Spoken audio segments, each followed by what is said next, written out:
ছেলের treatment, হাসব্যান্ডের treatment কিভাবে কি? আপনি আমার তো কিছুই হাসব্যান্ড চিনেন না আমি তাহলে। কিছুই চিনি না।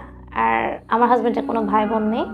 আর আমার বিয়ে হইছে মূলত তার একটা মা আর তার ছেলে। ছোট সংসার।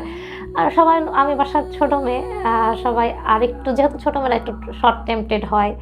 আ সবার ধারণা ছিল যে একা বাড়িতে বিয়ে হচ্ছে, শান্তিতে থাকবে, কোনো প্রবলেম হবে না মেয়ের। তারা হয়তো আমার ভালো চিন্তা করেই বিয়ে দিছে কিন্তু ভাগ্যর লিখন আসলে কেউ পরিবর্তন করতে পারে না। কি করব? এখন মেয়ের পড়াশোনা, মেয়ে আছে, মেয়ের পড়াশোনা, ছেলের ট্রিটমেন্ট। আমি তখন ফার্স্ট আমি একটা জবটা আসলে কাকতালীয় ভাবে আমি পাই। আমি আমার মেয়েকে যে কিন্ডারগার্টেন স্কুলে পড়াতাম, আমার মেয়ে সৃষ্টিকর্তার আশীর্বাদে অনেক ভালো স্টুডেন্ট।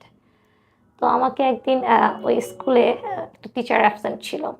তো প্রিন্সিপাল ডেকে বলল যে, "ভাবি, আপনার মেয়ে তো খুব ভালো রেজাল্ট করছে। আপনার মেয়েকে কোন টিচার দিয়ে পড়ান?" আমি বললাম, "স্যার, আমি তো কোনো টিচার দিয়ে পড়াই না, আমিই পড়াই।"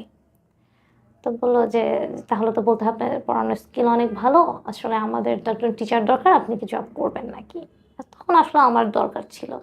বললাম, "হ্যাঁ, কেন করব না?" দেন ওই ফার্স্ট আমার স্কুলে জয়েন করা, কিন্ডারগার্টেন স্কুলে। বলতে হয় যে, যার কেউ নেই তার সৃষ্টিকর্তা আছে। ওখান থেকেই আমার ১ম ইনকাম শুরু। আমি কিন্ডারগার্টেন স্কুলে জয়েন করলাম।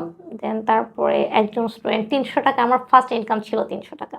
হুম, ৳৩০০ দিয়ে একটা স্টুডেন্ট পড়ানো শুরু করলাম। আমি বাসার আত্মীয়স্বজনের ভালোবাসা পাইনি।